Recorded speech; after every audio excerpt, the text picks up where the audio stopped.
Hey, welcome everybody to podcast number 59. Thanks for joining in with us. COVID-19 is still going strong, so we keep having content to produce for you guys. I have the usuals, both Wiseman twins, Dexter and Tim, Adam Weber, and two huge influences on the five-pin game, especially in Alberta. We have Shelby Chrest from Heritage Lanes, and Martin Van, not going to pronounce his last name all the way, from Bonnie Doon Lanes and part of Bowl Canada. Shelby is also the owner of All Star Bowling Sales, and we'll talk about that a little bit later on. One thing for a lot of you that are tuning in, we are going to do a few giveaways. We reached over 1,000 likes this past week, so we'll give away a few T-shirts and maybe something else. We'll discuss that as this podcast is happening. So our first topic will be the C5 Open and Interprovincials being canceled nationally. What are your guys' thoughts about all that stuff going on? Well, maybe I can speak of it first. Since I was fortunate enough to be at those meetings, I guess you can say that. I disappointed, I guess. Obviously we wanted to host these events. We didn't want to have to cancel like many other things like the Masters, and obviously there's some changes with Bowl Canada with the Canada Cup and everything thus far right now. You never want to cancel. Obviously, for me personally, I thought you could postpone. It's easier to cancel something that's postponed. Maybe with a set deadline, if it's like July, something is going to be canceled. If it's not better by then, you can cancel it. Then, if magically something gets better, you can, you can't bring it back, right? If once it's canceled, unfortunately, things don't look so well. Obviously, in Alberta, we have that issue with Brooks and High River right now, or High Valley, or whatever that place is, and we're kind of struggling right now, right? Edmonton looks good and everything else like that. The Open is a tough sting, but at the end of the day, at least none of our teams qualified. We only qualified to provincials. We didn't qualify a team to nationals. So a little bit more heartbreaking, I think. But the IP really sucked. I'm not going to lie to you. Like I talked to the whole team, all 8 of them or 10 of them, including the coaches. Give them kind of a heads up just in case something like this happened. Obviously, I didn't want them to be out of the loop, and heartbreaking to talk to them. I mean, obviously, Bonnie Malmus and Central had a great run, and they wanted to go. But totally feel for the guys up in GP. Those guys had a great story coming back. And some of these guys, you have your only opportunity or maybe one of your few chances to go to a nationals and have it canceled. So that being said, I think IP might have an opportunity to double up the rosters next year. So like we sent 2 from Alberta this year. It could be very likely, or hopefully we can work something in where we can send 2 more teams from next year and make it 4 altogether. So at least those guys might have an opportunity to go. On Alberta level, provincials, we're still going to try to host provincials. We set a deadline December 31st. We at least are going to try to get something going. At the end of the day, I think we all want to bowl together, see each other. We miss each other. Try to figure something else out with that. It does suck, but we did talk as a board, and we agreed that there's some other, obviously each province have their own little thing. I think we're going to talk about the Ontario thing, but we are going to just basically wipe out teams after December 31st. If we don't run a provincials or not, we're going to restart over for the following season. A lot of complicated things going on, especially if you have a team and what happens the next year and whatnot. So we felt it was the easiest way. And unfortunately, I think it has some merit, especially when some of your board members are on those teams. And who knows if I ever make another one, but I think it was the fairest way of doing things, right? So for everybody. We were on a go-to meeting yesterday or the day before, and with regards to the Bowl Canada Cup, Dave Kist wanted to salvage from Calgary, wanted to salvage Bowl Canada Cup for the 10-pin side, and he was putting together a provincial one that obviously can't be affiliated with the nationals. But I mean, have you thought about like a modified schedule for any of your tournaments? That I mean, when it's a national, when it ends in the national, of course you can't, but that's what they were going to do with the 10-pin Bowl Canada Cup. We're not doing anything for the 5-pin side. But. Yeah, we honestly, we looked at all different ideas. I guess the biggest thing obviously is Quebec has a really firm date right now of August 31st or end of August for Open Nationals.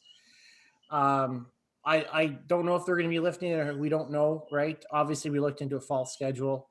The hardest part for us is if we have something anytime before August 31st, what are we doing to our bowlers trying to pull them out of a province that's supposed to be isolated? They're not going to want to go out of there. They're not supposed to leave there. So for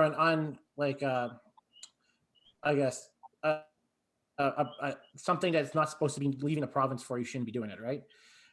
So we looked into that. Obviously, some provinces are a little bit more worried, and they're justified. So they have each have their own worries and everything else like that.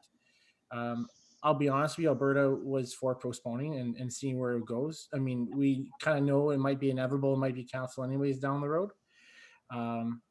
But yeah, it was voted that way, and you know what?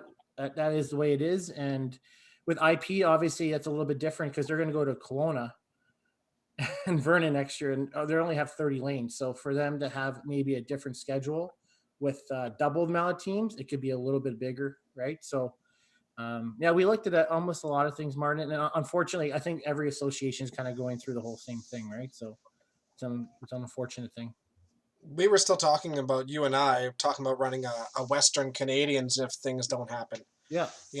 Like have it run up provincials and then, get Saskatchewan, BC, Manitoba maybe on board and, have a little road trip and have a tournament that way if the weather and, time permits. But that's been thrown out as well, depending on, as everybody knows on this board, we just don't know when our centers are going to be opened up, right? We don't know what kind of restrictions we're going to have, or my big worry of hosting one of these provincials or nationals, how kind of lame would it be if you had to be, say, at Bonneview on 33-34, Edmonton just bowls on that one, and you're playing Calgary on 31-32, right? Because of social distancing, that would look really weird. I don't know how much fun that would be. A game to be faster, beer would be sooner, but other than that, I don't know if there's any other positives. There's always a plus to something. If it's not actually affiliated with the associations, I think the drinking rule should be lifted. Yeah. I'm all for a center indulgement. Yeah. Right. I mean, yeah, exactly. The center's got to make money. Yeah. I mean, ultimately, I think the decisions are going to be made, for us on these things. I think we can come up with as many ideas and scenarios as we want, but it's the provincial governments and the, municipal governments and their laws and stipulations that are going to make these decisions for us. So one good thing about it is it's not like it's one association or another or one province or another that has to, necessarily make that decision and be the bad guy. Those calls are made for us by people higher up on the chain. Yeah, for sure. The question is, where do you position yourselves? I don't hear anything. I hear bowling centers being mentioned in the U.S. and in other places. So when restaurants open up and bars open up, is that where recreation centers? I mean, I don't think we want to wait for recreation centers. No. When do we? What do we include ourselves with? Martin, I think it'll all come down to like a capacity. It's you'll be allowed to open within a range of a guest capacity, and whether it's 30 people, 40, 50 people or less, those stipulations I feel are going to be in for a long time. Sure that 50 person or less, and that not only affects your tournament play, because we all know that these events are hosting of more than 50 people, but it even gets into the levels of league play come September. Most of our leagues are more than 100 people or close to 100 people, at least more than 50. So we need to start coming up with some scenarios for that too. And again, the decisions are made for us. So that's the sad thing. My worry is honestly league play for sure, because but do you guys have an opportunity to read Saskatchewan, how they're going to try to open in phases? Have you had an opportunity? Take a look at that. I think it starts May 4th, if I do believe. I heard that. Yeah, but they're coming up in phases. So phase 1, phase 2, phase 3, phase 4, and phase 5 is when they open up all together and there's no restrictions, right? Yeah, I Right. think bowling is phase 4. Is that correct, Tim? Yeah, phase 4. So Yeah. for us, I mean, and that's 50% capacity. I think it's 50%. So if it's the 50% capacity, I think it's still okay for us in a way because we have seating and we have standing room. So for us at Sure Bowl, we have 200 people, not including the back room that we could have, right? So if we have a 50% capacity, that's 100 people bowling. So I could be okay with that, but I think it's going to be a firm number, like a 50 or something like that. And you don't know what the social distancing will be with it too. I think that's the main problem is like, let's say it is 50% of your fire capacity, but then you also got to do 6-foot social distancing. Yeah. So now your 100 people in that center just doesn't make sense, right? Because you can't put 6 feet in between 100 people in that building. No, I just take out all the benches and we're all good. Yeah, down below we got all 60 lanes running. So in terms of those phases, Tim, Yeah. With bowling being phase 4 and Saskatchewan starting May 1st with phase 1, is that okay? Fourth. And then maybe May 15th, maybe May 31st, June 1st, maybe phase 4, maybe June 15th in Saskatchewan. I think in Alberta we're probably like, what are we, 2 or 3 weeks behind them even? Well, that's putting us July. I think we were fine until the Brooks and the Cargill thing and everything else kind of blew up, right?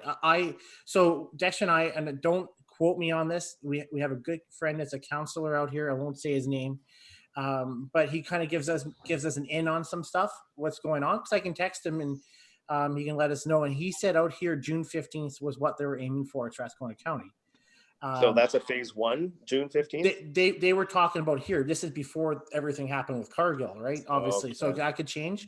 But that was including their public facilities like Millennium Place and all the rec centers, all their play parks would be open at that time. Now, obviously things do change. Everything going on could have made that all a mess, right? But they're aiming for June 15th up here at one point. I have a hard time thinking, Shelby, too, and you probably can agree on it, that they're going to open up one county before they open up something down south. It's all going to be up at once because people traveling and moving around. And all that. And the provincial government will override the municipal, right? Yeah. So in regards to these phases, I mean, phase 4 for Saskatchewan is indoor and outdoor recreation and entertainment facilities. So I'm assuming that will be us, but it increases the maximum allowed gathering up to 30 people, from 15 to 30. So even in phase 4, we might be able to be open, but up to 30 people. Phase 5 is when they allow all of it. And that's why they say half the capacity, because 30 people at KJ Bowl is not the same thing, or at Banff Bowl is not the same thing as 30 people at Bonnie Doon. So it can't be done on a number unless it's an outside venue and you're at a park. So they'll revert back to the capacity of the bowling center or whatever venue it is, and still have to maintain the 6-foot ratio. I don't think they're going to lighten up on that anytime soon. Would you be able to section it off at Bonnie Doon? Yeah, the 16 lanes or something. Well, right now what we're talking about is every other lane. If you look at one bowling lane, it's being 5 feet wide by, the common area, and everything's probably 25 feet deep. There's lots of room for one group to be on a pair of lanes. The challenge, or on one lane, I think, like the boys said, the biggest challenge or the biggest fear for me is how it's going to open up for league bowling, having half capacity for league. I don't know. I haven't got that far yet, and waiting to see how that pans out, because all the public bowling in the world is not going to equate. That destroys the sport of it all. I don't know how that's going to work. Yeah, it'll be interesting. Well, yeah, I mean, if you're do you split your league? So you run 2 shifts instead, so you have a 1 5-player team on a set at a time, and you run it that way, or do you make your leagues 3-player leagues and run them super quick that way? What do you do? I was thinking of the idea, like you had mentioned, Dex, of maybe running a 6:15, 6:30 start time for half the league. Yep. And then maybe an 8 o'clock, 8:15 start time for the other half of the league. One team's going to get 1 pair. They're going to be done within an hour and a half. and then the next wave comes in, so you're still occupying your lanes for the same amount of minutes, from 6:30 till 9:30. But you're splitting up that, that capacity and still being able to generate the same amount of revenue. Right. Because it's all, this is, being open is great, but at a capacity of 30 guests, that's not even going to, half your capacity is going to equate to half your business. Oh, 100%. And I know, some proprietors have been saying it'll be up to us to lobby the government for financial assistance well after most of the businesses are open, and not just for bowling, but restaurants and stuff that are forced to operate at 50% capacity, or movie theaters. How long is the financial assistance going to last until there's a vaccine? And is the government going to extend that for 16 months? I don't know. Yeah. We might have some workarounds. Our capacity includes all like the unseated areas and all that stuff too, right? Even for us as a 16-lane center, our capacity in the main area is 200 people. And then the bank room is, 70 people. So, if they are doing 50% capacity, realistically, we could run our leagues and close the doors, right? No spectators or anything, run our leagues and still have staff. But I find that hard to believe when they're talking numbers of, 15 to 30 to 50 people. Yeah. Half capacity is a big difference from groups of 50. You're absolutely right. I think, like you said, that's going to be a phase situation where all of a sudden, maybe in phase 4, partway through the opening or whatever, they change the 30-person capacity to a percentage capacity or something like that. It is definitely going to be stepping stones, right? It isn't going to be all of a sudden from 30 to 100. They're going to have to figure something out there. And within each of those stepping stones, you have to have a 2-week, see if anybody's going to be, the virus is going to kick up in 2 weeks. So it's, yeah. See, what I'm interested is, and I know the government won't probably care about this at all, but there's going to be a point where, people are going to be stir crazy. If you're 4 months indoors, quarantining with nobody there, no economy's going on. At the end of the day, they're going to see, health is important, but economy is just as much important too, right? And I think they're going to have to, they're going to try to wiggle both at the same time. And I'm interested to see how that would work. I don't know. I think you're going to see a lot of political divide going on when this starts getting down to the nitty gritty, because you're going to have a lot of people on the one side that public health is number one by far. It doesn't matter if it takes us a year, right? And then you're going to have more of a right-wing mindset. It's like, well, the economy is crashing, people are not surviving, suicide rates are going up and stuff like that.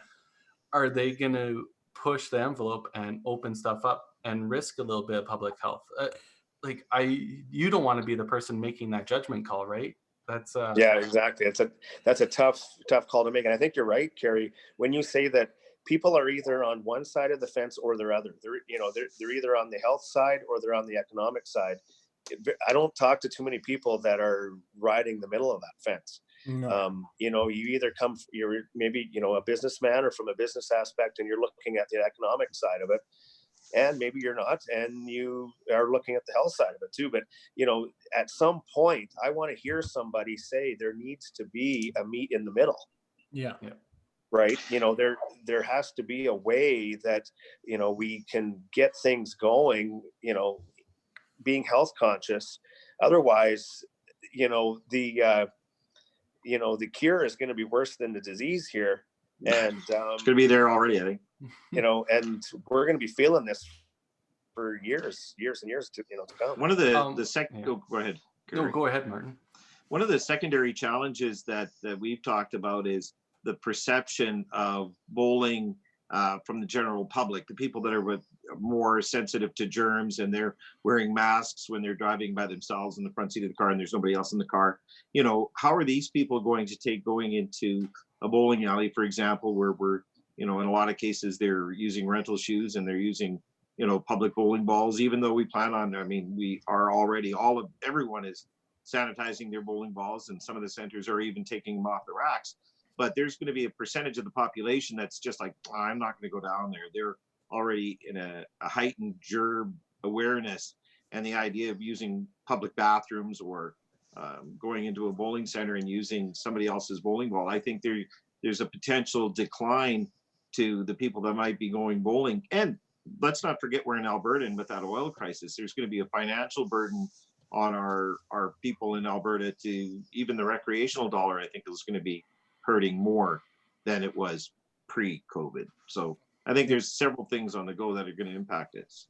I've always said, Martin, like with the oil, I mean, if money's not there, and we might not see as many corporate things, but a lot more families come in, I believe, because mom and dad and family can't go to Mexico anymore, or go to somewhere place, or Disneyland maybe. But with the double whammy of both the oil and the COVID thing, it's going to be a little bit tougher. But honestly, like I was thinking today when when Marissa was texting me about everything going on with this, I was thinking it'd be great if and I'm sure it's going on. So like if the proprietors had something to go by, where they would suggest something, where it's like, this is maybe the steps we would go by to help out all centers. Because I mean, every center is their own. Obviously, you can't tell them what to do, but I know there's things you guys probably know, maybe what people are working well, and maybe like I know Trevor Peters had a good article on the Nexus, right? And on some stuff, and some other places down east might have something different. I don't know. Maybe that's something. There is a committee being started, Tim. Okay. Paul had approached me on it today that they're looking at putting together a committee just to kind of set some protocol or some guidelines or some influence to bowling centers on how to kind of get things started once this is ended. Yeah, so, and the BPA is a good source for that as well. Go ahead. Yeah, so like, would you say Bowl Canada should have a strong say in how these proprietors implement the safety standards and stuff like that moving forward? That's kind of what Bowl Canada was developed for, was it not? To help proprietors across Canada. And I think to help them is a great point, to and to make recommendations and suggestions that might prove beneficial to them in their opening process. But we can't tell them what to do any more than we could, before COVID. But to help, and that's what Shelby's saying is, maybe we can get together some ideas that might be beneficial. So that's agreed. Yeah. Well, not to push you guys away from the business aspect of this whole situation, but let's move on to Southern Ontario has developed a program, or is moving forward with a program, that they're going to keep their provincial teams that qualified for the Open, and then they're going to introduce a wild card for the 2021 provincial roll-offs. Do you feel that, I guess I'll go with my thought process on it. I'm not sure if that does it justice by rolling forward a whole qualifying year to the next year, because now you're pushing your fundraising, your stuff for 2 years. Does that, I don't know, to me that seems a little off, but what are your guys' thoughts on that whole situation? Obviously I'm a little bit different on my stance. Obviously Alberta has their stance already. I think it's tough. I didn't honestly, and I don't, I know John and obviously the Ontario board is trying to do their best, what they think best is for their members. But I honestly haven't read a whole lot of it. Like I just sort of skimmed through it. I don't know what happens if a bowler can't commit next year. Some years one bowler can commit 1 year. Sometimes they can't commit the next year. I don't know how that works there. I think it's irrelevant on, like, obviously the zones are not going to be qualifying anybody really. I mean, I don't know if they're going to have I believe they're going to have like a 1 day weekend roll off. I don't know what's going to happen with that all-star team, Carrie. I don't know how that, I haven't really read into it, but obviously centers are not going to be hosting zones. I mean, most centers, let's face it, a Saturday afternoon, if they're using it, they probably make more money off open play at the moment. So they're not really hurting with that, but associations might be hurt on like association fees and stuff like that. Yeah, I think the idea of the wild card was that they're going to take the remaining players out of all the zones for the whole region of Southern Ontario, Right. and they're going to run a separate zone round and produce teams out of that remaining pool to send them to provincial qualifying or to the provincial round for a chance at a national berth. So now you have players from Metro playing with players from Hamilton and Central. And... Yeah. Right. Do you want me to read you that? I just brought it up here. So it's an event called Fill the Field Provincial Event. It says this new event will be open to anyone who is not seeded to the 2021 championships. This event will add one team to each of the 3 divisions of the Open and one team to the Senior Open, and fill any vacancies in zone contingents who are not able to be backfilled from the 2019 zone qualifying round. Details will come forward later on, but so it sounds to me like if people drop off teams, they'd fill it from the championships before, the alternate spots and whatnot, and then field a new team. So with what Tim was saying, what if a player can't compete in the 2021 provincial and they qualified? Would the person next in line out of that zone round move in, and then they couldn't compete obviously in the Fill the Field provincial event? Correct. So they would have to create deadlines for that to be decided before the Fill the Field event could be ran. Yes. Okay, but there's a lot of So question is though, this is where I'm interested on it. So and this is where I was thinking on my personal standpoint when it came to Alberta. So you have a deadline, right? Say, and I'm not throwing out names here, but there's some really good players out there that didn't make any teams out there. And I'd say Doug Brock. Doug didn't make a team out of Central. Central's a stacked zone. They're really good out there. So Doug doesn't make that team. If say 1 or 2 people drop out, he will make a mixed team, right? Now you have a choice to play on that mixed team because you have a spot, or do you just, you know what, I'm not going to play, I don't want to play, and then you're like, oh, you know what, I want to play on the all-star team where I can have a really good team, have a chance to make it, right? Because there's a lot of good players in play. Now are you fighting with your zone because people in your zone say you don't want to play with me, right? Or so I think there's a total big conflict with that, and that's the reason why I chose my stance on it, and I kind of expressed it to the board, right? Because it's no different than Adam playing singles and had to choose between singles and team, right? You have that conflict inside, and you have to, 9 times out of 10, you're going to pick the choice that's about the team or about the zone before you, maybe it's not a personal gain on it, right? Just so you know, Tim, Jeff England says Doug Brock sucks. So did Jeff make a team? One scenario that would come to my mind on that is, what if you have qualified for a men's team, for example, say you qualified 4th, right? But you wanted the opportunity for next season to be able to qualify in the top 3, so you play the singles event as well, right? Now all of a sudden you're locked into that spot, and now all of a sudden you don't have a chance to re-qualify for the following season. Mm-hmm. To me, there's just something wrong about that. And I don't see anything in here saying anything about qualifying new single spots. I mean, that it might come, but as of right now, it's only talking about adding one team to each division. It didn't mention anything about singles.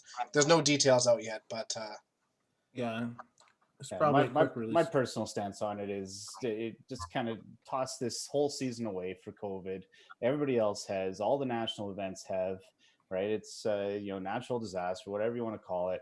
And then restart next season once we can get going again. I don't know.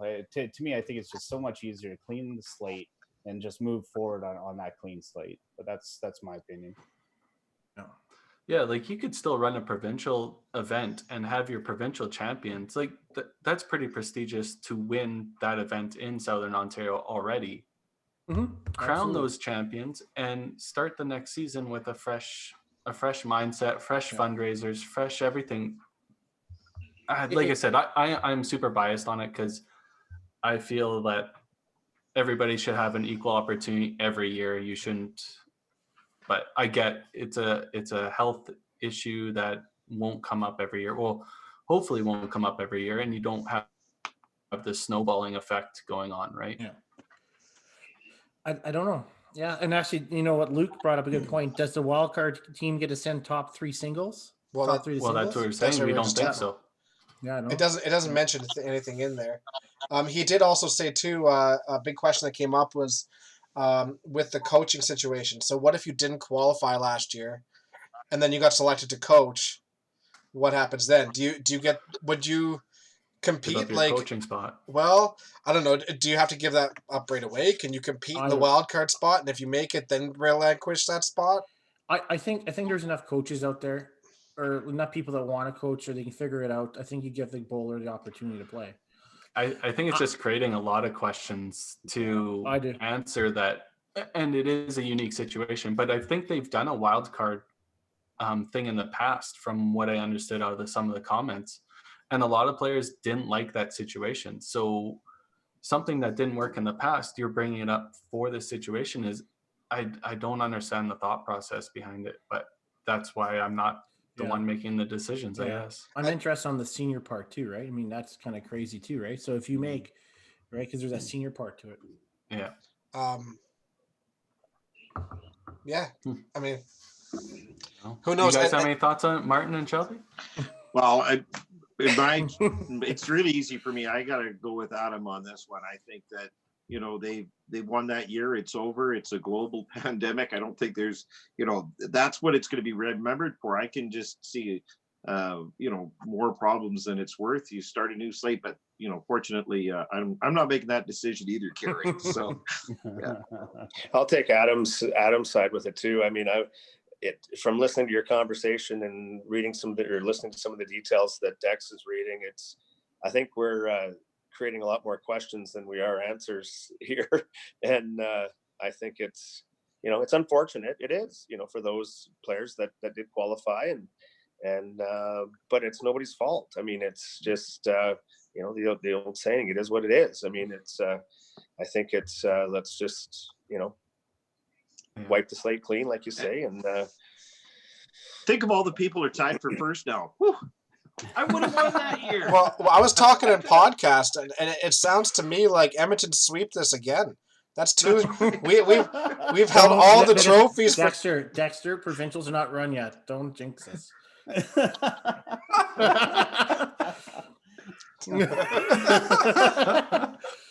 Nationally, we're okay though, boys. Yeah, we are. Yeah, that's right. 2-year defending title, and Adam did it without even making a team.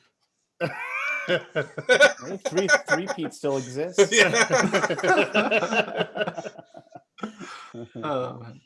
So I guess we'll segue out of this topic.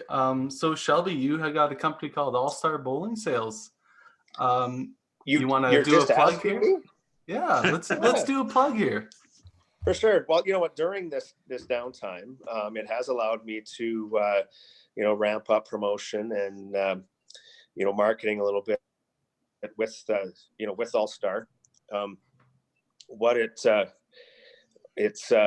been able to launch my website and my online store, which gives me the opportunity to promote some new products that maybe a lot of people haven't seen, and that is along the lines of the graphic design balls. If you check out the website, pretty much anything you can imagine can now be created. Gone are the days of the old, purple and black Cobra and the marigold and black Paramount. I mean, those days are gone now. So it's adding an element of cool factor to the sport, and I think it's something that it's going to take off. We've had some really success with it, and we look forward to keeping it going when we get back to some league play. So I do, now that you kind of asked, have a couple promo codes that I'd like to throw out there. WCBT Pro 15 gets you 15% off, and WCBT Live 30 gets you 30% off. So there are limited coupons available for each of those, but if you head to the website and use those promo codes, you're going to save some bucks. Sorry, what were those again, Shelby? WCBT Pro 15. Okay. And WCBT Live 30. So 15% off and 30% off respectively. There are limits to those coupons as well, so make sure you get on there quick, place your orders. Free shipping, anything over $250. Awesome. And you're going to see some products on there that you've never seen before. So we're hoping to really launch this big time come this fall when we get things back going and the bowling center's open. So you could be the exclusive owner of some of those products You can be the cool guy on your team for once, Kerry. Ouch. No, that's great to hear. See some innovation in the 5-pin game. It's been a long time since we've seen some new product. I do believe Epco came out with a softball, I think it's called. They did, yeah. It's the alternative version to soft roll. I do have a few of those available on the website as well. Now, correct me if we've I'm got them at affordable pricing too. Is that the former Pro 72s? Do they rebrand them? I'm assuming it is. Yes, although I think on the scale, on the rating, they're supposed to be 78s. The new ones, I think, these new ones. Okay, so they're quite a bit harder than the old ones. They're a little bit harder. They'll be closer to the ballistics, the soft roll ballistics. Yeah, in all honesty, I don't think they're quite as soft as the original soft roll. But for those that maybe that price range doesn't really fit, that soft roll price range isn't kind of what you're looking for. You could get into the softball at a more affordable price, and for most players, you're not necessarily going to notice the difference, and it still gives you that soft roll type feel. But one more thing I'd like to just mention quick, Carrie, on that, when you're mentioning the new products, is we were talking about COVID and reopening the centers, and I've also got on the site the continued launch of the Darbster disposable shoe. That's a rental shoe that we've been selling at my center for a number of years now with great success. We're getting to the point where public play bowlers come in and they don't even ask us for the original, the traditional shoe rental. They're just saying that we'll take one of the disposable pairs, right? So might be that might be coming down our pathway too, in terms of giving reassurance to your guests as they come in. What is your bowling center doing to help with the reopening and covering the protocol of health and social distancing and all these things. Offering a disposable rental shoe could be that answer. Are they from China? They're from overseas. Okay. Don't sell them from China. Hey Shelby, I did have a couple questions on those. They're those COVID-free from China. What's I that? had a couple quick questions about those bowling balls. Like the designs are really cool. I've seen them, shared a few times there. A bit on the technology side of it, is that something that you can basically put whatever type of a logo or design on there that you wanted? Yeah, basically. I mean, we've got rights to, the company that we get the material from has rights to all the pro sports teams, NFL, NHL, NBA, as well as, lacrosse. There are some WHL teams. You can customize it in terms of, if you want to put, your pet's, picture your pet on there or something like that too. However, cost does go up, because we do, that is a limited print, and because we're not printing, mass rolls of that design, cost does go up. But absolutely anything can be done, and it's done over top of an actual ball, a usable ball. What's been used in the past is the Visiball in the 10-pin game, which isn't a normal ball. It's not really used for proper use, durable use in terms of on the lanes. It's more of an advertising feature, whereas the graphic design balls that we're producing are actual balls that you can use on the lane, and they're very durable. Our test ball that we were using was thrown over 2,000 times, and you couldn't even tell that it had been thrown once. So I do have a question about that, because I saw it and it is durable. Like I can see it not being markable or whatever. Mm-hmm. But the reaction of the ball will not be the same reaction as what a normal one would be, correct? Because I think Correct. Because the finish on the ball is it's a little more durable than the factory finish that you would get from Epco. Right. it's going to stay on there longer. Way better. But Yeah. the composition of the ball is still the original composition of the ball. You know, we haven't messed with that at all, right? So, I think one of the most popular. Sorry, Shelby. I think one of the most popular balls is get a picture of your X in the ball, and then you can throw it, and when you get a head pin, you go pitch. Absolutely. If you have any pictures you want to send me, Martin, I can get one made up for you. Does the cover stock that goes Picture over of top? your X? No, I don't want to do that. Yeah, the cover stock. It's gonna be Shelby's X.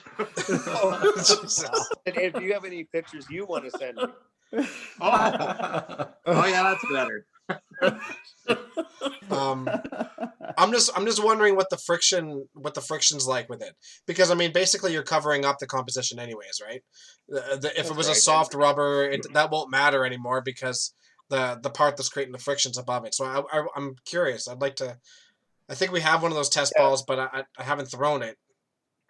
You wouldn't know, Dexter. He says durable. You would never know. All right, well, there we go. Yeah, it's completely durable. I mean, the factory finish from EPCO eventually wears off. For sure. Right. Yeah. One thing that you can do with it, as when you buy, a traditional ball and the finish wears off, you can polish it. You can sand it and polish it to get it back to that factory finish, right? Whereas you won't have to really do this with these balls. Yeah. That finish doesn't really wear off. It's an automotive type, durable finish that, like I said, are the test balls that that we've had thousands of throws with it, and it's it's I'm fine. assuming you're not putting that cover on a soft roll, $160 soft roll, are you? I can put it on whatever you want, right? That's true, though. You could, yeah. One thing that we got to kind of clear up here, guys, is that it's not, this type of ball maybe isn't necessarily for your 1% tournament player. Yeah. I mean, I would be surprised if I seen any tour players out there with it. Yeah. This design and this, this theory and kind of, promotion towards the game is geared towards the 98%, league player, who wants to be, that cool guy on the team. It's not going to be your tournament player that's really specific with how the ball reacts. But if it is a consistent movement and whatever, I mean, it's just going to be a different style. I'm just curious to what the movement actually is on it.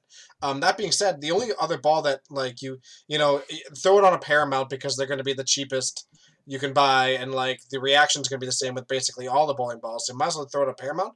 But I wonder what the reaction would be with a Starline, because with the Starline already having a cover stock and an internal core, I wonder if you would actually get a different reaction with the Starlines than you would with any other bowling ball with it. We should try it on Adam's blue Starline. We could certainly, certainly run some tests with it. Yeah. Like I said, the finish that we put on, regardless of what the composition of the ball is, the finish that we put on is all the same. Yeah, exactly. So if the ball's reacting to what finish is on the ball, it's not going to matter if it's a Starline or Cobra. The Starline does have that internal core though, so I just wonder if that would if you'd actually get movement with that, whereas the other ones might be straighter. I don't know. Yeah, be interested to try from the balls that I've thrown with it. It runs fairly straight. Yeah, makes sense. You're not gonna get a lot of movement out of it. So it's going to help that low to middle average bowler. It's going to keep the ball a little straighter for him, and it's going to keep the ball in the lane, and it's easier to control. And hopefully they get some more strikes with it. But they're going to look cool regardless. So Shelby, with that, would All-Star bowling sales be geared more towards maybe proprietors putting all their house balls the same design, the same, maybe slapping their logos on it? So if you see it at another center, hey, maybe they stole that ball. Or absolutely, we've had some discussions with proprietors already about doing it. I've got some discussions in line with some liquor reps and some beer reps that want to sponsor a couple lanes within each center. They want to get all the balls on lanes 1 through 4. They want them logoed out with Jim Beam. These are some discussions that I've already had. And what a great opportunity to brand your product within the bowling center, whether it be a beer product, local brewery, that we can keep those, keep that brand going throughout the entire 2 hours that you're there bowling. So building on that topic, I had a PBA star last week ask me for $25,000 for branding. What would it cost me to get a couple lanes at Heritage 5-pin Universe logos? A little bit less than that, but I could talk. Yeah, we can negotiate. Do such a deal, I'm telling you. Yeah. Oh man. But yeah, go to the website, check it out. You can do your purchases right online there. Make sure to use the coupon codes. They are limited, values on those coupon codes. I think there's about 15. I think we got for the 15% off. There's only 3 for the 30% off. So make sure you get in there quick and do that. For center managers, we are going to be offering a Bowl Canada special as well for any members of Bowl Canada throughout the entire season. You can use the Bowl Canada 20 discount at the coupon code, and you'll receive 20% off at all times. So center managers, please keep that in mind too. So we want to keep it affordable, right? And we want to keep it new. The bowling industry traditionally has pretty much stayed the same in terms of equipment, again geared towards that 98% of average league players, right? So let's offer something new for them, something for them to get excited about going to Tuesday night league bowling, right? Yep. Yeah, Absolutely. exactly.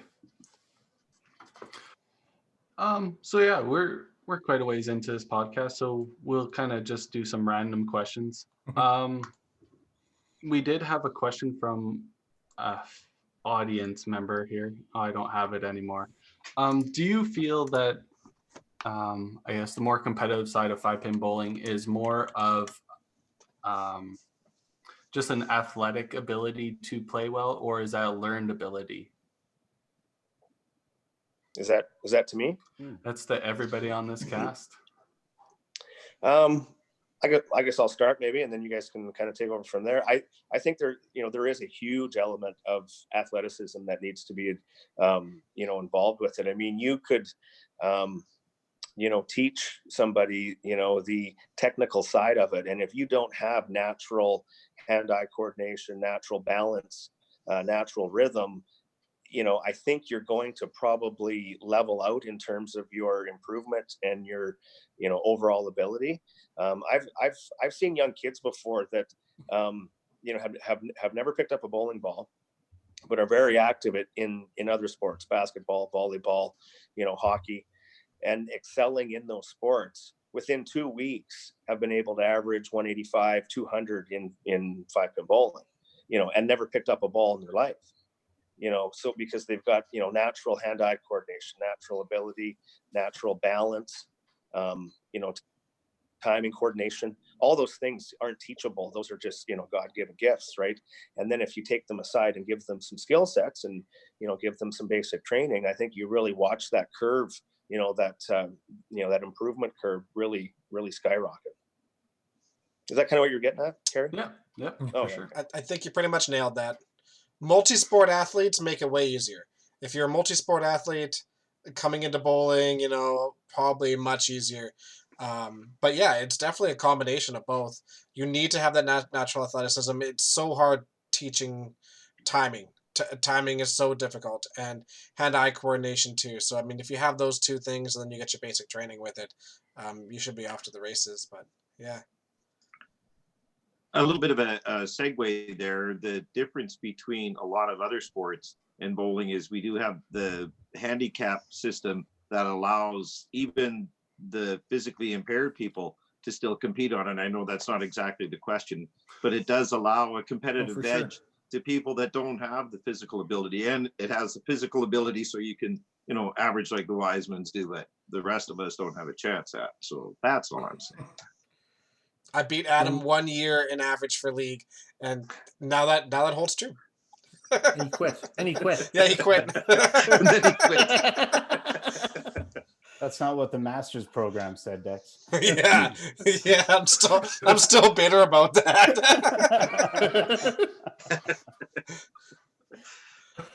Yeah, because what do they end up saying? It's like 10,000 reps before you can become like a highly skilled at something too, right? So I think it's just more repetition as well. But natural athletes just cross over so easily.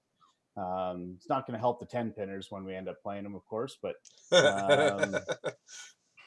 yeah, no, all about repetition. Yeah, for sure.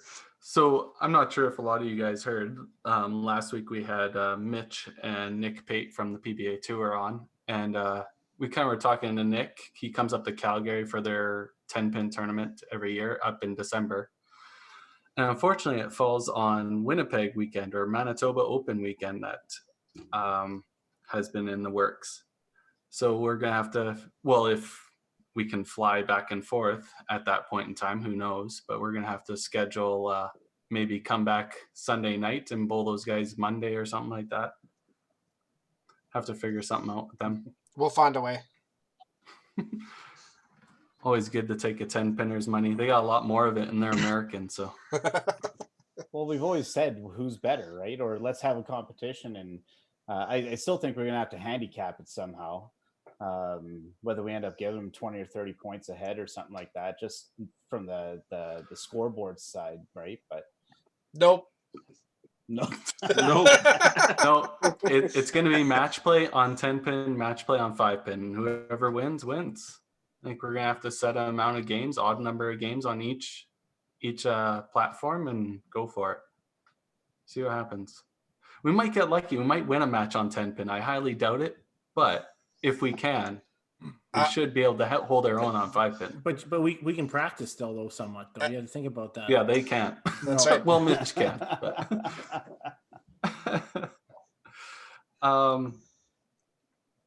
So does anybody have any other questions? Actually, we'll bring up the WCBT because COVID's obviously a big portion of the bowling season. We had moved Heritage Traditional had moved to the first weekend August or second weekend August, right? Yeah, August 6th to 9th. Do you feel that that's maybe still? I don't know. Who knows? I guess I should say. I really have no idea if that's a go. Is there going to be a deadline where we're going to pull the pin on that, Shelby, or what are your thoughts on it? Well, I think it goes back to those decisions will be made for us. Yeah. We're optimistic. I'm certainly optimistic. By August, I would think, that we would have, something along the lines. I mean, maybe it is, groups of 50 or less or something. And, if it's, along those lines, we'll go ahead and run it. I mean, maybe we'll throw in a couple extra shifts or something. I mean, we're going to have time, during that week. So maybe we run, Tuesday, Wednesday, Thursday shifts or something to help accommodate everybody and those guidelines that are going to be set forth for us. But yeah, we're optimistic. But like I said earlier, in regards to all this, I think, we're going to be told, what to do. The decisions are going to be made for us. The weird part though, Shelby, is I think if we qualify, it's like, yeah, okay, thanks for being there, get out. Yeah. Because we're not going to be able to be there, right? I mean, yeah, right. I think that'll be the tough part. It's like, yeah, you know what? I think that'd be the hardest part for you because you would have all this food and drink. People like to sit there and socialize, and we'll have to get all that. a special liquor license so you can set up a bar in the parking lot. There you go. No, he has a bus out. His parking lot is a patio. Isn't that usually where Derek Holmes sleeps anyways? Ooh. I've heard he's got a spot. Yeah, I totally agree, Shelby. I think it's going to be made for us, but everybody's positive. Who knows if we're going to get out of province people, but there's enough Alberta competitive players, and maybe with knowing that you're not going to have those out of province players soaking up some of those qualifying spots, you might get some more Alberta players showing up to score a qualifying spot. But let's hope. Yeah. So Shelby, a lot of people don't might not know about your history or your past. You used to golf competitively down in the States and on the West Coast and stuff like that. And one of your highlights, I hope, for our fans is your showing on Big Break 2. Yeah, well, I don't know if it was necessarily a highlight, but I was surprised. I was getting some text messages a couple of weeks ago. I mean, the Golf Channel's got to be desperate for content, let me tell you, because I got a couple text messages from some guys that were on the show saying that they're re-airing episodes of the Big Break 2. We filmed it in Las Vegas. It was 16 years ago. So, you know, there's definitely some desperation in terms of what they need to put on TV these days. But yeah, it was funny. We got some good laughs, you know, over it. And I was able to watch, you know, the episodes with my kids too. They hadn't seen any of those. So, yeah, I mean, I didn't fare nearly as well as I had, as I had hoped, but the experience was second to none. I mean, anytime you could be a part of a reality show like that, and it actually opened up the doors for me to play another, 4 or 5 years down there. So, yeah, I ended up playing on and off for about 12, 13 years, and was an experience that you're not, that you're always gonna remember for sure. Yeah. No, Did you record the episodes, Kerry? No, I found them online though. So I sent you I sent you a text message right away when I seen your curly hair going on. So the curly hair, yeah. Mr. Robert Gallagher wants to know if you're gonna grow your hair back like that. Oh, if I could, I would, but unfortunately, that's not an option. Yeah, it was. Yeah, it's hard to believe 16 years ago. I mean, time certainly flies. That's for sure. We filmed it in Las Vegas. It took 10 or 12 days to film. We roughly would film one episode every day. We were filming 12 hours a day, and 12 hours a day would give us 46 minutes of content. So, yeah, that happened in June. It was down in Las Vegas, so we had heat, record-setting heat. One day, the co-host, she passed out, so we had to cancel filming that day, and it was good. I mean, I was able to stay in contact with a few of those guys too over the upcoming years, and develop some friendships, and was able to kind of hang out with them a little bit as we toured around the various states, competitively too. Must have been really hard just to stay focused in the moment. You're out there 12 hours. There's no way you're going to be able to play your best. Totally. Yeah. It was something that, I completely wasn't prepared for. I had no idea what to expect. And to be honest, I wasn't expecting that either. It was no indication as to what shots we were told to hit. They would give us about 15 minutes to kind of, prepare and say, oh, by the way, this is the type of shots, we're going to need you to hit. And we would drive out to the location, whatever hole it was on. We'd sit there for 30, 40 minutes. Camera crew gets set up. Okay, by the way, you draw a card, whammo. Mm-hmm. So, it was pretty overwhelming too, and nerve-wracking. I mean, these were all experienced guys. I don't know if you guys seen the show, but the real big guy, Mike Foster, he had played at that time, it was called the Nike Tour. He played with Ernie Els and, Tom Lehman, a bunch of these guys on the Nike Tour for, 3-4 years, had tons of competitive experience. And he said, I've never been so nervous as trying to pull off those shots on those episodes. And I could vouch for him, man. I mean, there were times I felt like I could barely tee the ball up. Honest to God. And I feel like I could handle it, mentally. And I just, the nerves were just insane. I had no explanation for it. So one thing I will bring up, Shelby, is I think it was your first competition on the show.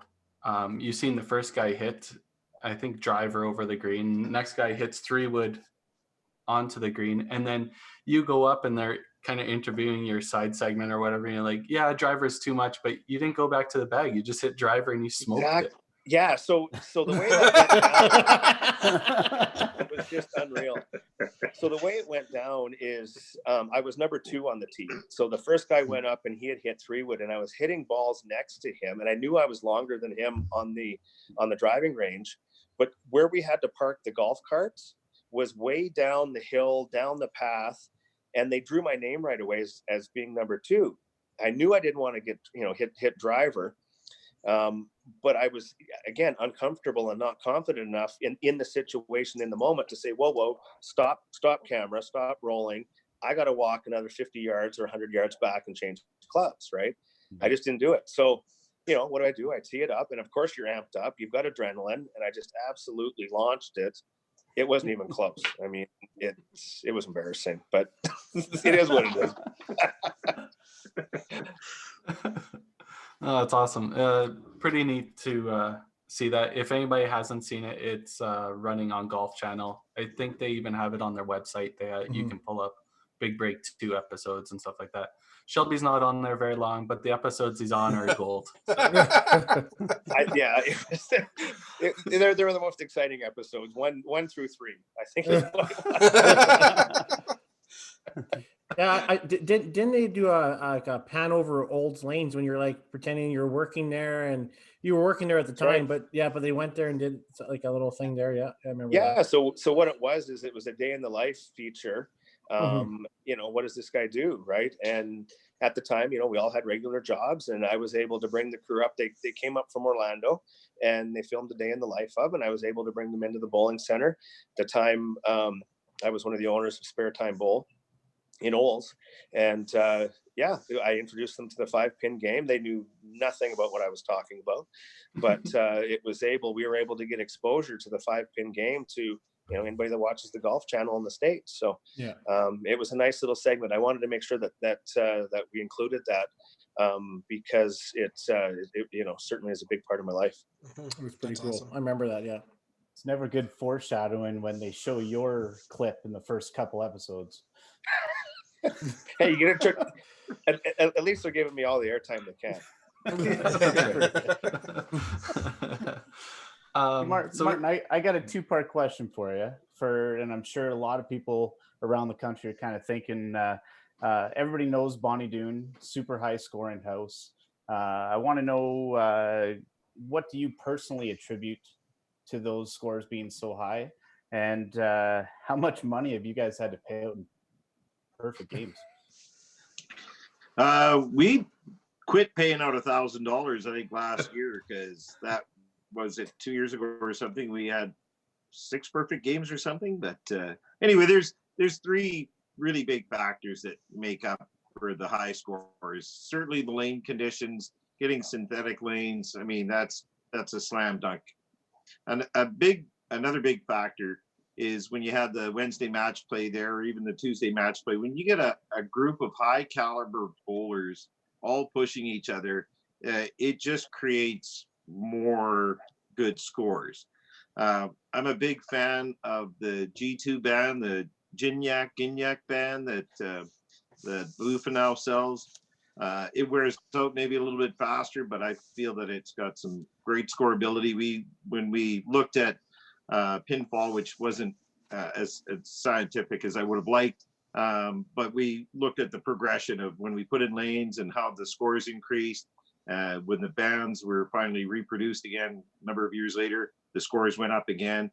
And then resetting the pin centers at 17-inch centers instead of 18-inch centers made a huge leap forward. And now, of course, did we have one this year? I don't even remember if we had one this last bowling season or not, but those are the 3 big factors. And the lane condition itself, when I say the lanes being synthetic, it's also the dressing of the lanes that make a difference, right? They're consistent. And so that doesn't make a difference to 98% of the people, or 99 as Shelby alluded to. But boy, I tell you, for 1% of the bowling community that actually know what they're doing, it makes a huge difference when you have the same lane condition from lane to lane, especially in a match play format where you're moving on a different set of lanes, either each game or every other game, because the consistency follows you instead of like the old lacquer lanes or the water-based finishes that we had. The approach were different, and we tried really hard to make them consistent. But those 3 factors were instrumental. You forgot one: the black bases.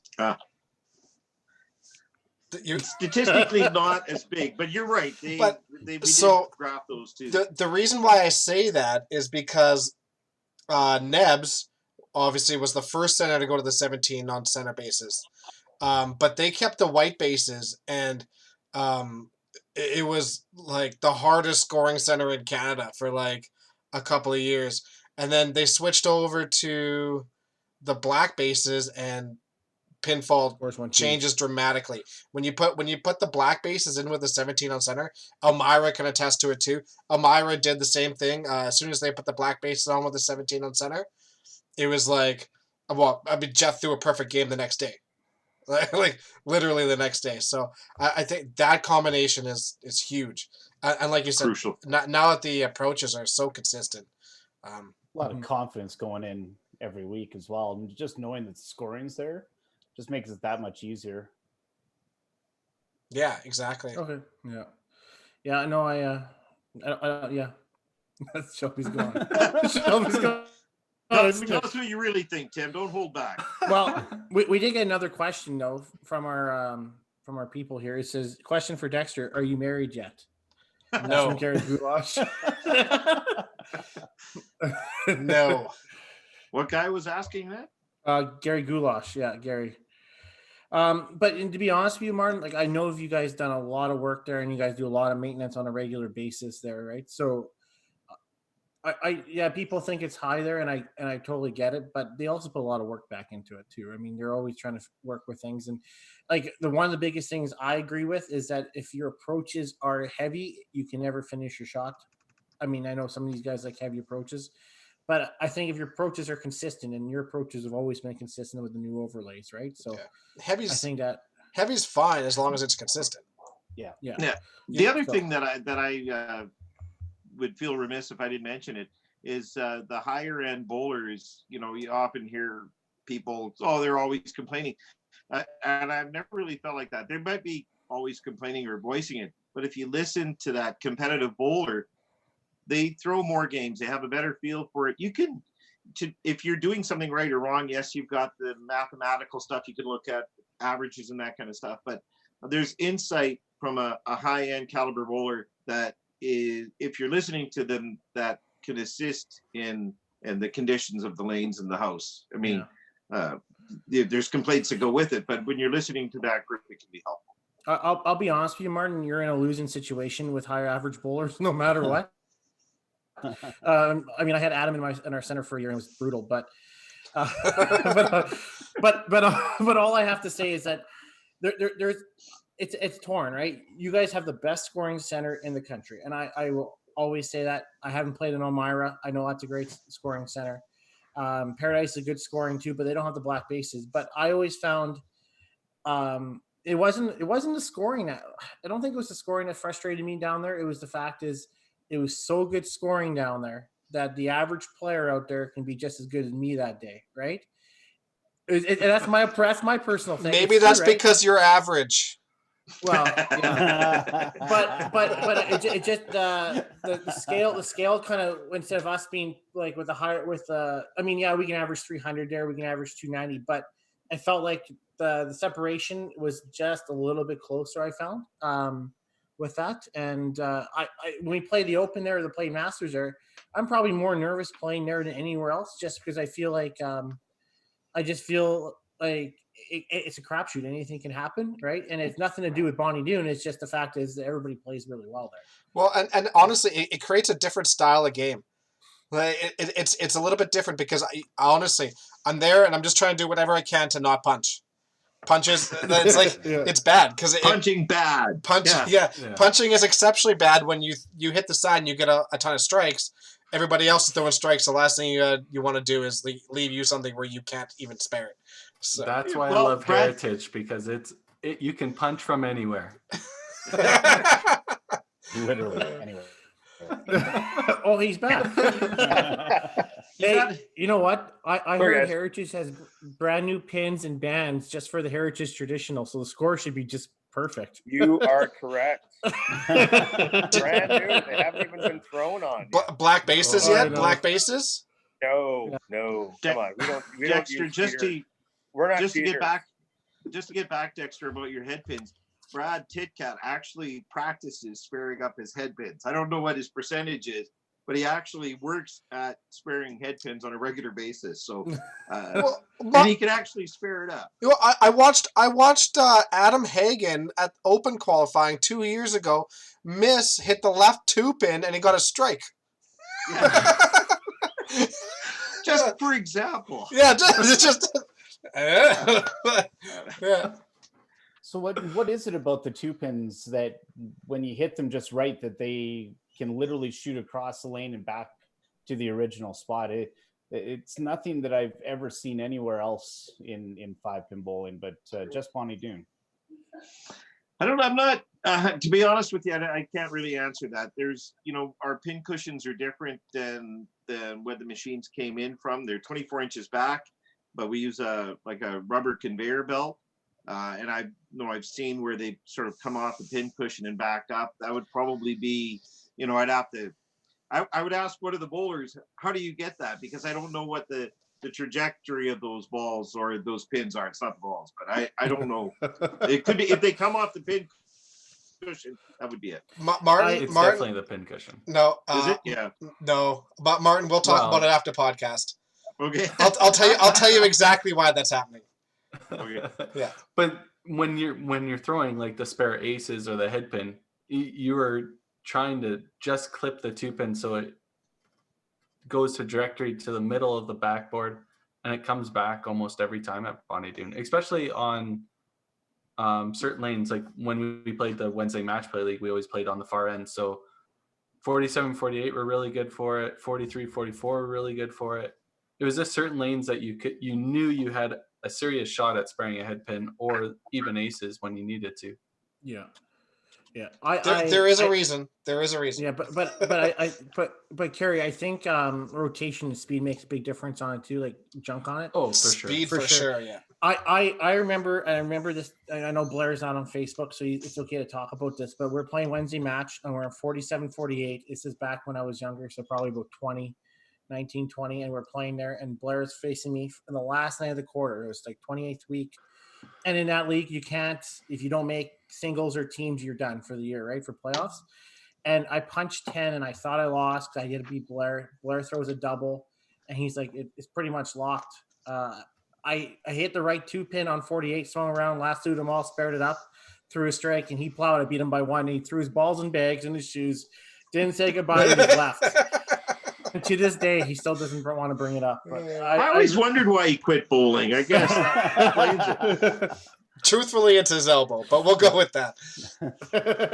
So 47-48, Yeah. Tim, wasn't that where Freddie threw 12 perfect balls against you? Yeah, 12. Okay. All right in the pocket. Right in the pocket, flush strike. Freddie had 8 pulled corners against me that game.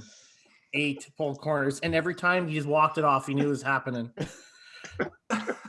And I lost money to him that game. Yeah, it was great. So to roll off, Bonnie Doon obviously has done a lot of changes to make their scoring so much higher. So Shelby, I know you guys have actively not gone with the changes to keep the lanes the way they are. What's the thought process behind that, and what do you hope to accomplish with keeping it that way?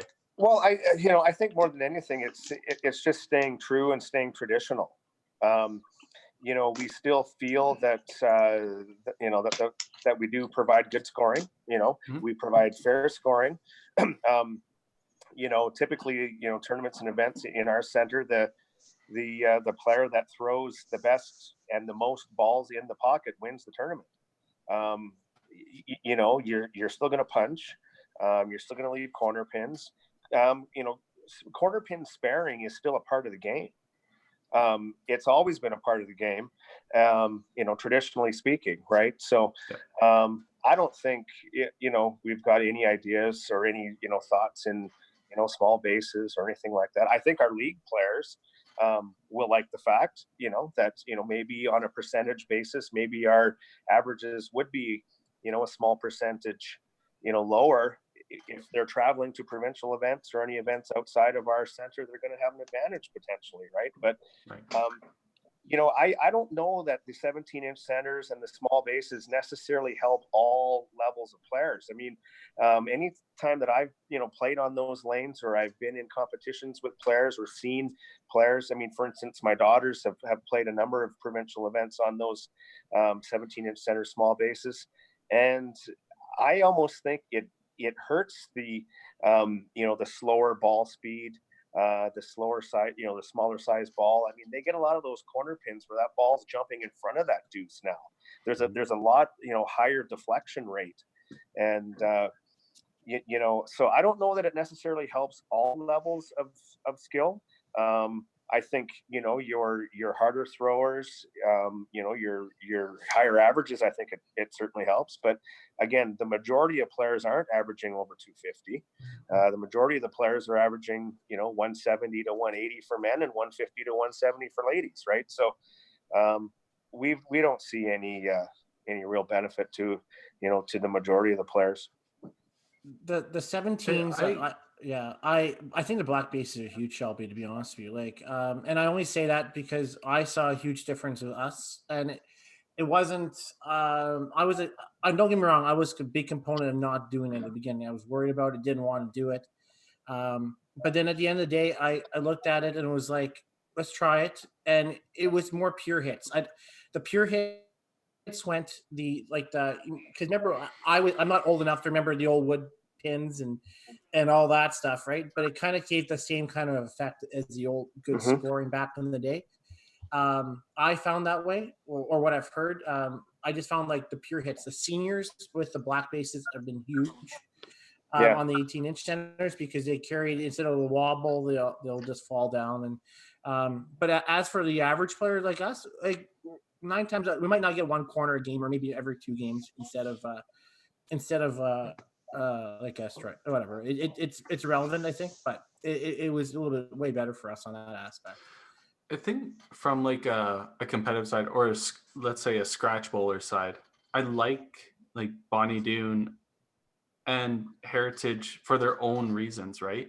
I think it adds a different aspect to the game. In 10-pin, you can change the oil pattern and a center can play completely different.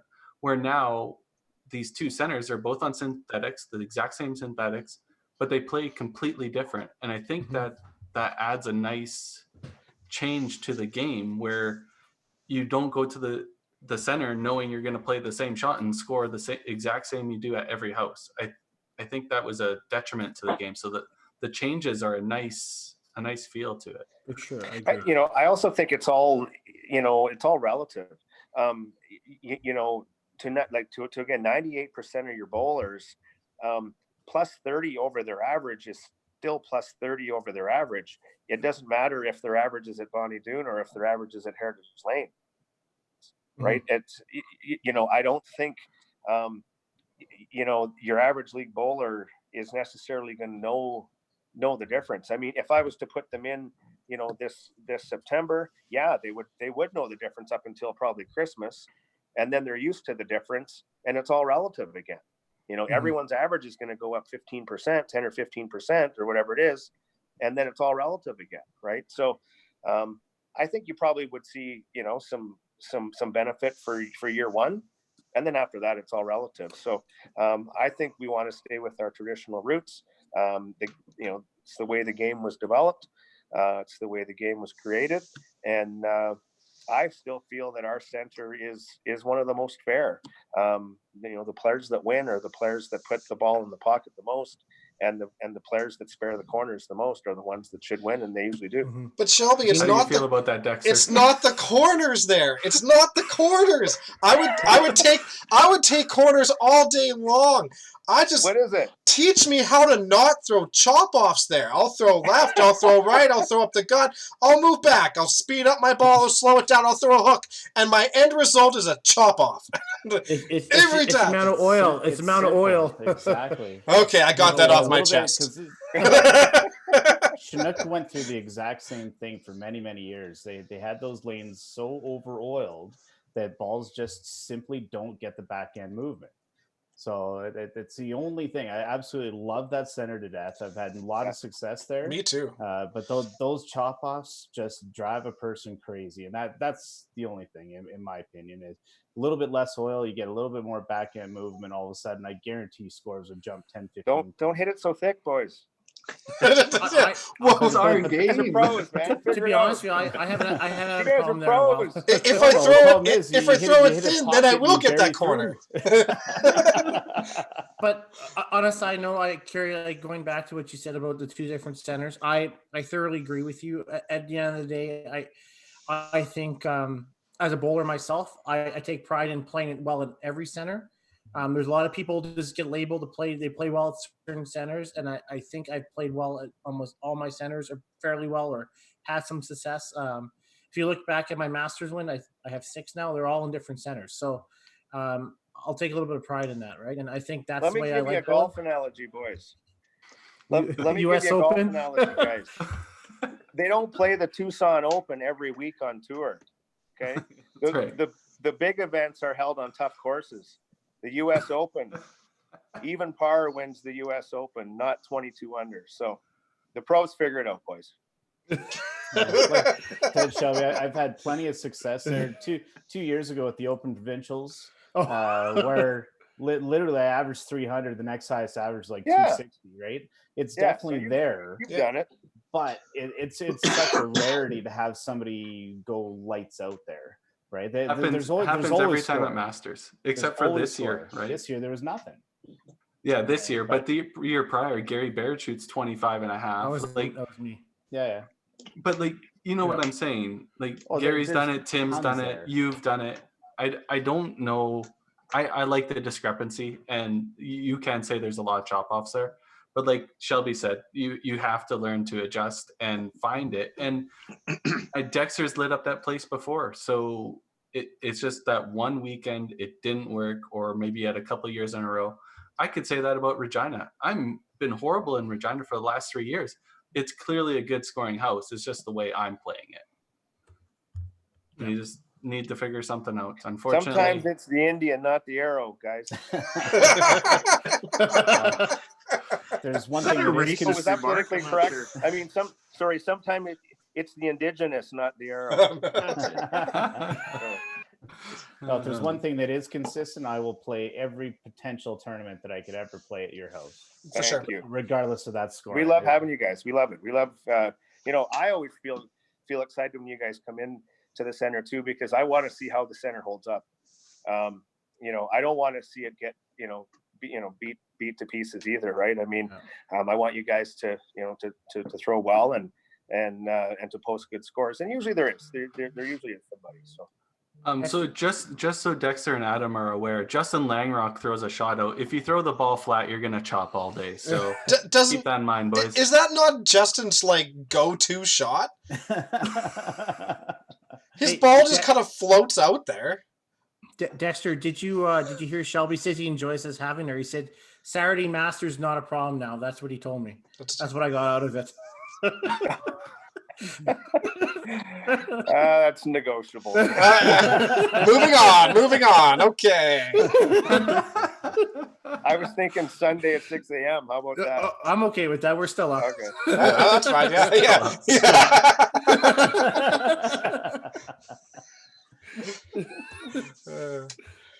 Oh, awesome. So you guys have any topics, anything you want to talk about before we end this great podcast? I actually do have a question for the two proprietors here. You guys have been in bowling for a long time. What is something you think in 10 years, the way the bowling centers are going to be in 10 years? What do you think might be the biggest change besides the COVID stuff? Where do you see bowling going? Go ahead, Martin. So, for me, I guess the rec or the family recreation center, where they diversify. I think that places like Neb's, I mean, that's or Shelby's place, where they're offering more products. You guys, laser tag. I think the one-stop shop is going to win over standalone bowling centers. I think we'll see more recreational facilities and less, bowling facilities. I could see a time where 50%, well, Gateway's a good example of how they've changed that. They have lots of lanes, but they also have a lot of other things. So I think that'll be, the ones that are surviving will be the ones that I think are diversified more. Shelby? Yeah, totally. I completely agree with what you're saying there, Martin, in terms of, the diversification with everything. But I'll even take it a step further. I think when the bowling centers that we're going to see opening in the future are going to be not necessarily from the bowling industry. I think they're going to be an add-on from a larger type industry. Like, for instance, Bass Pro just added a bowling center to their facility out in Vancouver. So these are corporate entities that have the capital to add an 8-lane or 10-lane or 12-lane center to their establishment already. I mean, what better way to attract the family to Bass Pro than to offer a outdoor themed bowling center? Mhm. Canadian Brew House in Canadian Fort Brew Saskatchewan. House, right? Yeah. I think you're going to see outside industries latching on to the bowling industry as a nice add-on to their, or a complement to their ongoing industry or business, right? I was amazed when I heard of that, and I thought, what a great idea. I mean, you can send, mom and the kids over to Bass Pro Bowling, and dad goes and spends $1,000 at Bass Pro Sports, or whatever, right? Like, I don't think you're going to see necessarily, the traditional center anymore, for sure. I think that's gone. It's going to have an element of, diversification, or as a complement or an add-on from an existing corporate type, business, whether it be a theater, restaurant, bars, and in this case, it was Bass Pro. I mean, it could be an amusement park. It could be, anything like that where they're going to add bowling as a complement. I think rec centers and the rec room would be like a prime example, or the Canadian Brew House. I know they have one in Windermere, I believe now, and they have one up in Fort Mac that maybe hopefully is not underwater.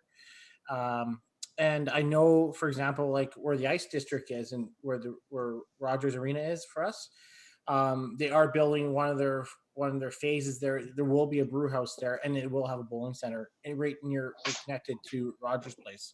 Yeah.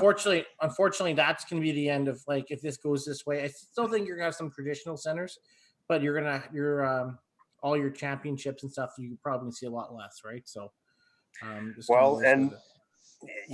there's the risk of all the smaller centers drying up too, right? Mm-hmm. I mean, they don't have the square footage to expand, to diversify, as we're talking about. Maybe they don't have the capital to do it either. And,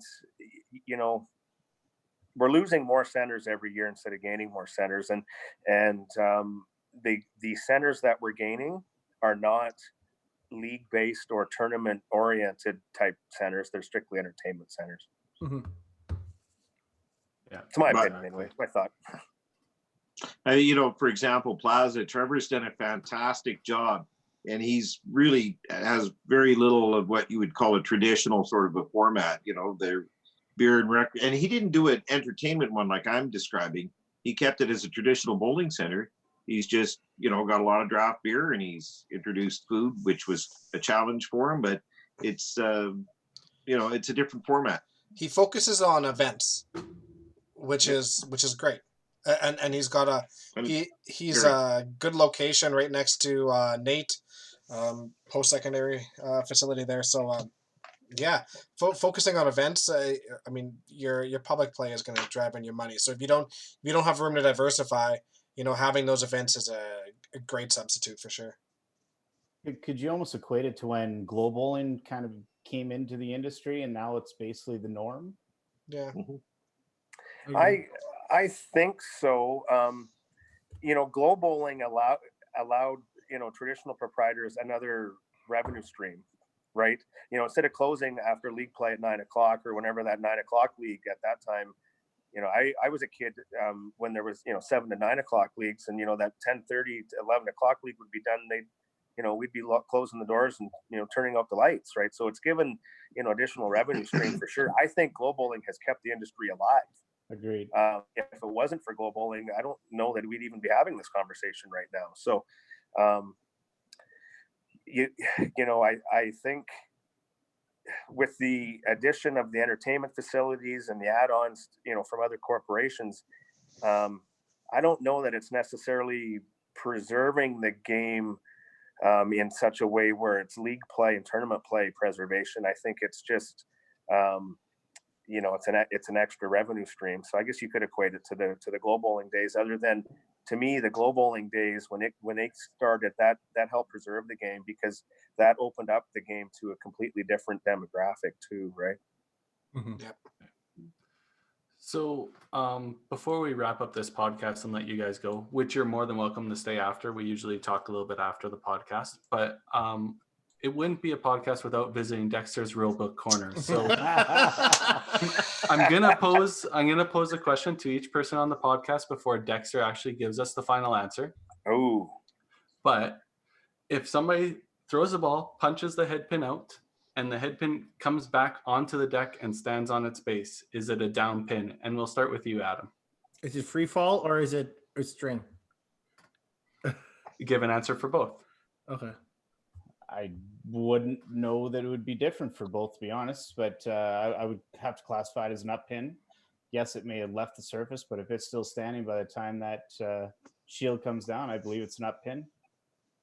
Shelby? I say, just to keep everybody happy, do what you want to do and order another round of drinks. I'm cool with whatever you decide. There's the heritage I know right there. Martin? I got to go with Adam on this one. I think that's the rule. It doesn't matter. In fact, in the old days, even if it was off the spot, as I recall, you had to shoot from wherever it was at. So it doesn't matter where it flies. I think if it lands back up on its base. Yeah. And Timmy? Okay, so I think it's a two-part thing. He's going to try to stump us here. Maybe I'm overanalyzing this. And no way am I affiliated with the 5-pin, because if I get this wrong, I'm gonna get shot. So your brother will save you like always. So I think so it flies up and it just lands right back down. You're saying, right? So if that's the case in string, I think it's just still an up pin. If it's a free fall, it's wherever it's the closest mark. So if it's a head pin that pops up and you only had the head pin left and it landed on where the right 3-pin is, it would be the right 3-pin. Yeah. So yeah, you're kind of right. The question was whether it's down or up pin, and you went way too far. The answer is it's an up pin. But yeah, on string, whatever pin that actually was, it maintains its value and it stays there. So if it's a head pin, it stays a head pin and away you go. If it's on free fall and it stands back up, and let's say it goes to the closest available spot. So if you ripped out your left 3-pin on your first shot, and on the second one, you punch out the head pin, it goes flying around, lands straight up, and it's next to that left 3-pin, then it takes that 3-pin spot and that head pin spot stays vacant. So how much work is it to rework that rule so we go with Shelby's if that happens to Buddy? It's a round of shooters? Well, Monday night rules. I'm already enjoying a cold beverage while you guys are discussing. Yeah. Tim will pull it up the C5 chain. So get that rule change there, Tim. If it stands upright, it's a round of shooters. Yeah, just Shelby, do I have an open tab forever? That's all I'm asking. just one once a year, send an invoice to the C5 for all the shooters. Call her in. Oh, there you go. Good. No, brilliant. No, don't get me in trouble with Sheila, please. Well, guys, this is a great podcast. Carrie, thank you very much for joining us. I got to stop you, Carrie. Oh, here we go. We had like 150 savages who ended up liking the page. Yeah. How did you forget about the? Holy! You might want to get on that. Bad. Wow. My bad. One less shooter for Carrie. Okay. Only had 2 drinks. What's going on here? Yeah. So we will do our giveaways. So Dexter has a randomizer going on. We put all the people that like the page right from day 1 till right before we started the podcast. So Dexter will do 2 giveaways, both t-shirts, and then we'll do what should we do? We'll do a hoodie off of the WCBT. So when we do that third draw, if you're the one selected, go ahead and order it. Mark Johnstone will send you the invoice, and then you just forward it to 5-Pin Universe, and we will take care of that invoice for you for one item, not including the shipping. Okay. So if you're from Zimbabwe, I'm sorry, I'm not covering shipping to Zimbabwe, but I will cover the merch. I would cover the shipping for thanks for that, joining just the so we get some exposure in Zimbabwe. That's a Yeah. market we haven't hit yet. I'm in.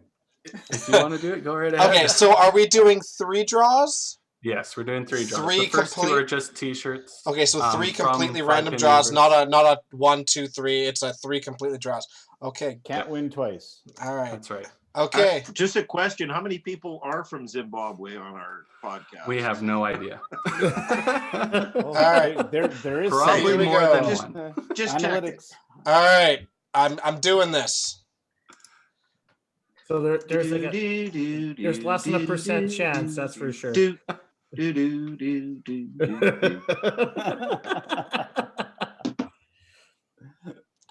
No, I got. Okay, first draw is gonna. Oh man, it's got to be more than 5. And it's done. 4 and 3. Okay, 9 the first time. Here we go. Is it live, Dexter? Can we see if you're doing this properly? It's Yeah. it's It's going. it's on.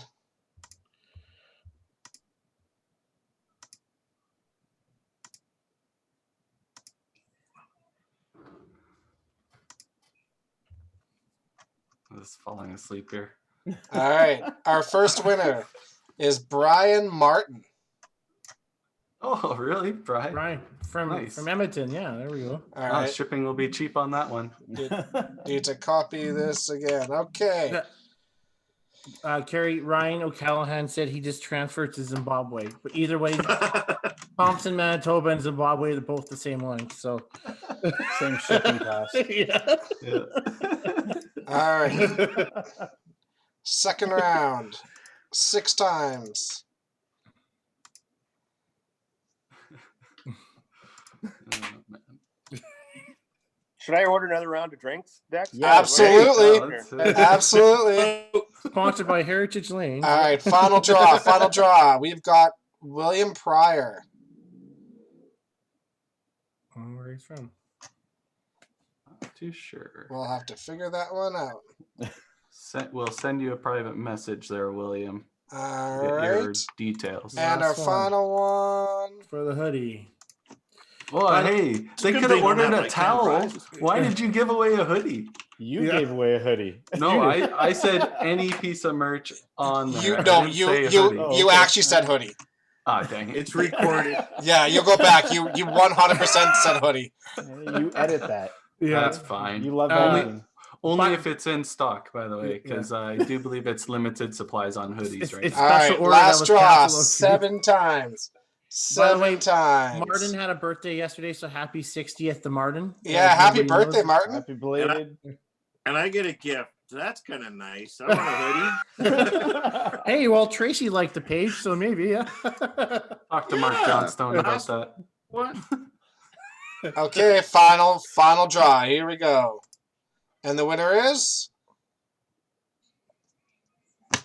3 Chinese symbols. Redraw. Okay. Doing. but China was okay. That's Can Uh, you send them a bat or no? all right. Try Wow. again. All right. Oh, there goes $1. That's all American money too, man. 10 draws. Whoever that Asian is, symbols at the top. Watch this. Oh, man. Asshole. Wow. Just I want to think keep that, everybody in That suspense. person really wasn't banking on that. Yeah. All right, and the winner is Anne-Marie Glover. Anne-Marie. Yeah. Anne-Marie Glover, yeah. Wilton. Oh, yeah, sure, yeah. All right.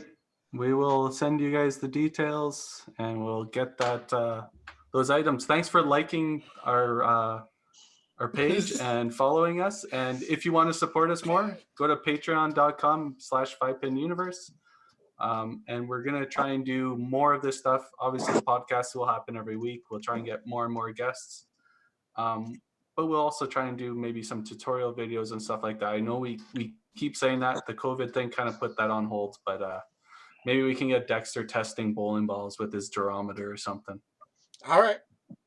Dexter likes tasks. Carrie, Yeah, Dexter gets all the tasks. Codes, Shelby. Oh, and Shelby, you want to rip out those promo codes for your All-Star Bowling Yes, sales for one more sure. time? So we got WCBT Pro 15 for 15% off. There's 15 of those available. WCBT Live 30 gets you 30% off, and there's 3 of those available. And for center managers or owners, Bowl Canada 20. If you're a member of Bowl Canada, we'll give you 20% off all the time. So Bowl Canada 20 get you those discounts. Thanks, guys. Awesome.